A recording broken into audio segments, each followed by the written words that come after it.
Hello people, so welcome to our review of One Piece chapter 1053. Bunch of big news literally in this chapter, although in the previous chapter the big news came from what was taking place outside of the chapter when it comes to Oda's message that he left us. Obviously the One Piece film red trailer, One Piece Odyssey, the game that got revealed via trailer, which ties into the colour spread and the cover of Weekly Shonen Jump. We got Uta and Luffy on the cover, and we got another animated character now. I can only assume that's the animated version of the voice actress Wano, who's going to be performing the vocals for Uta in the character. We know Uta's going to have two voice actors.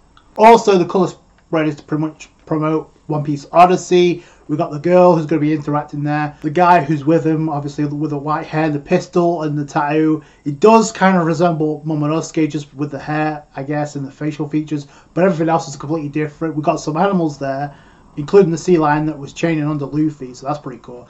You got Nami, Usopp, and Chopper alongside Luffy, represent the Straw Hats, even though we know the entire crew is going to be in the game. Is Jinbei also going to be a part of this game? I don't know. If you know, let me know in the comments, but I haven't really heard about that. Let's get into this chapter, and the chapter pretty much starts off the same way it started the last chapter at Merajose with the Gorosei, and the Elder with the mustache is pissed because of what was leaked out from Wano. And this is very interesting because he's talking to one of the Marines, and it's like, who the hell told you that to add the D? We do not approve of this. You better take that D out of that wanted poster, because we can't have this shit getting out. Plus, I find it interesting that the CP0 agent that dipped, we can already assume it's that one because he's the only one alive, that took the picture of Luffy while he was in Gear 5th. That's two things for them to be pissed about. But they've got no one to blame but themselves because they were too nonchalant about this. They thought Kaido would get the job done against Luffy, which is why the CP0 agent interfered but failed. Only led to the awakening of the Guma Guma no Mi into the Nika Nika model. And now this is getting out because Morgan's News found a way to get information about this. The Cypher Pole's transmission broke off from Wano when they saw Big Mom's ship. Now I'm curious, was that when they arrived at Wano or after? That's what Morgan's News says, so I'm guessing that's how you got the information. But Morgan's obviously revealed the truth to the people of the world, which he ends up doing. So he spreads the news. The world has now learned that Kaido and Big Mom have been taken down, and we get the three Supernova trio with the bounty increase. All three of them, Kid Law and Luffy, are 3 billion each, which now puts them ahead of Teach, but below Shanks, which I pretty much said I figured it'd be around that ballpark, 3 billion at minimum. So yeah, it makes total sense. You don't have him surpass Shanks, and you don't have him surpass Roger and Whitebeard just yet. And they took down a Yonko, so they do deserve some recognition for this. Especially Kid Law. Kid's bounty must have shot up real high because the last we saw of his bounty was, what was it? 470 million? That was pre-time skip, and we haven't seen his bounty since, so we could have raised, we don't know. We do know Law's bounty was at 500 mil after Dressrosa, as was Luffy until Whole Cake Island. Then it skyrocketed to 1.5 bill. Now it's at 3 billion each, which makes sense for each of them. Considering they all took down Yonko respectively. Kid and Law took down Big Mom. Luffy took down Kaido. I'm real curious about the rest of the Straw Hats and the rest of Kid and Law's crew, what their bounties are going to be. Especially Killer, because he was fighting Kaido alongside Zoro, so he deserves some respect too. Shame Beppo didn't get some shine in Wano, it really is. Considering we know he's a Mink too. I'm real curious though what the Straw Hats bounties are going to be. Specifically Zoro, Sanji and Robin's. They're the bounties I expect to shoot up. Especially if Robin avoids being captured. Yeah, her bounty's going to skyrocket, especially after this chapter. Yeah, from there to what's going on in Wano, and the celebrations continue. And we see Jinbei's at the palace where everybody is not there to celebrate Momonosuke becoming the Shogun. But Jinbei's the only one waiting because like everybody else is off doing their own thing in the town. I can't blame them, because if I had to sit around for 2 hours, I'd get bored too. So they're off at the festival. It is cool because it really is like a giant Japanese festival. Oda, back at it again, was showing the culture of Japan, the homeland of Japan, in Wano. You got like the scooping the goldfish, and you got shooting games. What else would you expect at a festival or a carnival? But we see Luffy, Chopper, and Yamato, and this scene's pretty much adorable because you got Luffy munching on soba and takoyaki at the same time. Chopper's going on cloud 9 with cotton candy. Yamato's eating candy apples, so that's adorable. I'm wondering if this is going to lead, if that's what Oda's gearing us up for. I don't know. I'm still on the fence about that, whether or not it's actually going to happen. But it is cool to see these three. Hiyori playing Moon Princess to like bring out the music, so that's pretty cool. It makes sense because it's the song that opened up Wano. So yeah, to me, the most important part of this chapter and the most important player in this chapter, Robin, doing her thing, looking at the raw poneglyph. Although it's kind of like a similar scenario where she's looking at the dolls before she has the chance to, before you see her get a chance to scoop out the poneglyph. She got interrupted by the only one Banshu back in Act 2. It's the same thing here. She gets interrupted, but this time it's Hitetsu, and we're going to find out his real identity, which I can't say it's a shock to many, considering it was heavily speculated, but it is cool. And we come to find out Hitetsu was actually captured. And he was captured and kept in this basement, and he found the way to escape. And we come to find out Hitetsu is none other than Sukiyaki Kazuki, the father of Odin. He didn't die. He didn't die to food poisoning. He was actually locked up by Orochi. I'm guessing Orochi made the lie to like make it seem like he died so he can take over his position as Shogun. Robin sees this. He's like, aren't you going to tell Momo about this? And Sukiyaki's like, no, I'm not going to tell him because how could I at this point? And he felt like committing seppuku after he escaped, and come to find out Wano was in ruin thanks to Kaido and Orochi. So his character gets wrapped up, and I'm wondering what's going to happen with, because he was the one that told Zoro about Emden not becoming a Black Blade. So that's very poetic considering now we know he's the one that told Zoro about that. But here it's like, this is the most important part. Robin's cutting straight to the chase. It's somewhere here, the ancient weapon, Pluton. That's what the poneglyph said back in Alabasta. So I love how that plot point from all the way back then is getting brought up here. And it's having a payoff. But that doesn't explain what's on the poneglyph that Robin is reading right now. Plus we know Law discovered a poneglyph, a Rio poneglyph, in Kaido's mansion.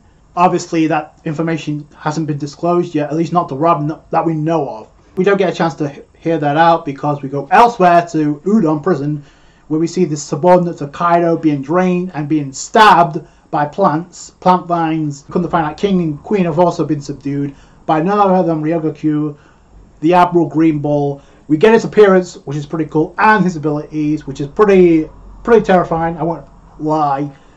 Also think it's pretty cool. He uses vines to drink the alcohol barrels. I thought that's real creative on the part of Oda. We get his appearance. It looks pretty cool, I will admit.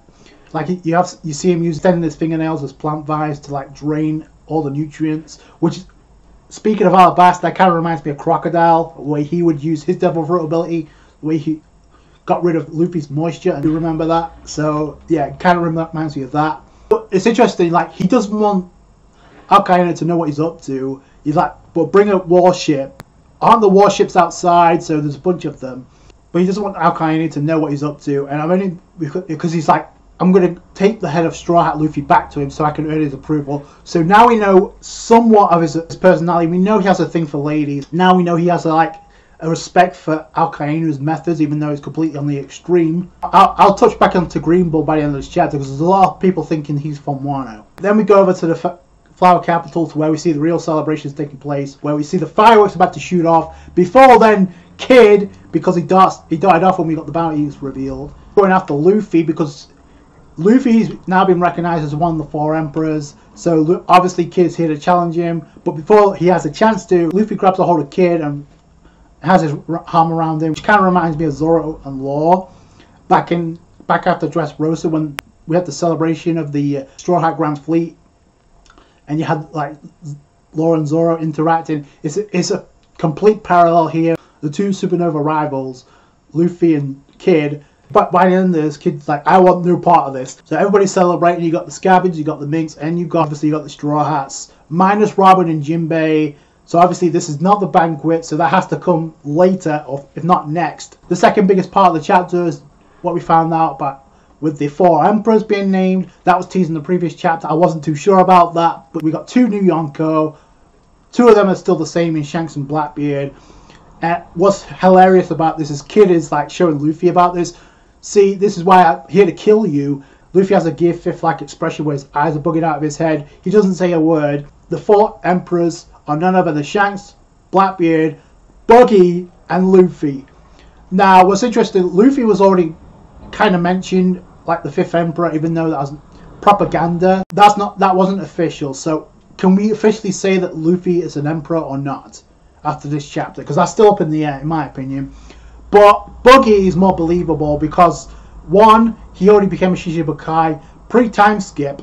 But what's interesting is the last time we saw Buggy, he was surrounded by Marines, and it cuts because the Shichibukai system was no more. We assume it's because they had to catch a Buggy. But now I'm wondering, was that when they anointed Buggy as one of the 4 emperors? And I'm like thinking, no, it can't be that, because Gorosei had not got word that Kaido and Big Mom fell until the previous chapter, so that can't be it either. Buggy dodged the bullet because now he's recognized as one of the 4 emperors. Because he said, I'm going to become one of the 4 emperors pretty soon. Turned out to be true, so it's not a gag. Ryogoku is heading for the Flower Capital, he's heading for the festival. So, and we know he's here to capture Luffy or take his head. And it's cause he's walking away, we see the dried up lands. He's restoring vegetation and the plants, so that's pretty cool. So he can drain life force, he can restore it apparently. So that's pretty broken. It says, we're not in a good mood right now because it's chaos in the world. It's a real mess. So more teasers as to what's going on elsewhere outside of Wano, which we've been teased ever since before Wano Act 3. So we're pretty close to finding out what happened with Sabo, Waro, Hancock, and Vivi, as well as the rest of the Shichibukai. We know what happened with Buggy apparently. He's one of the 4 emperors, which is crazy. He was a part of Roger's crew, as was Shanks. So I can't wait to hear Buggy's reaction to this, because he thought he was going to be captured by the Marines. Now he's one of the 4 emperors, alongside Luffy, assuming that's official. And that's the chapter. And apparently Oda is on this break they talk about. So as of right now, we won't be getting another One Piece chapter until July. I initially assumed it was like to prepare for like the final saga that would be beginning as soon as he got back, but no, that was kind of naive on my part of thinking, because no, it would mean he would have to rush to this chapter and just wrap everything up. Obviously that hasn't happened, and we still need the plot. We still need to find out what was written on that poneglyph in that basement that Robin discovered. If it was the real poneglyph, we need to know, and Luffy needs to know. And the other thing too, if Robin could be captured, but if so, then what happens with Elbaf? Because if the 4th and final poneglyph is in Elbaf, like a lot of people have speculated, doesn't that imply that Robin has to be there to decipher it? So Robin can't be captured yet, because that's endgame territory. So unless the raw poneglyph isn't on Elbaf, and I'm thinking maybe it's on Mirajose, which was my other prediction, then we'll have to wait and see.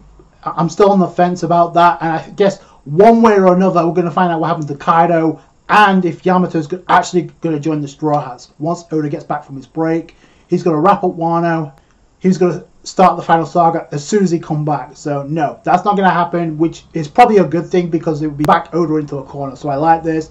I definitely think this is the best chapter we got this month, considering we got Admiral Greenbull finally revealed as the new Yonko, replacing Kaido and Big Mom. Whether or not you think Luffy is officially an emperor or not. Yeah, things are really getting interesting. I can't wait to see the finale of Wano and where we go from here. Let me know what you guys think down below. That's going to do it for you guys. Thanks so much for watching. Like the review if you did the thumbs up. I appreciate that. Subscribe to the channel for more One Piece. Catch you guys later. Thanks, guys.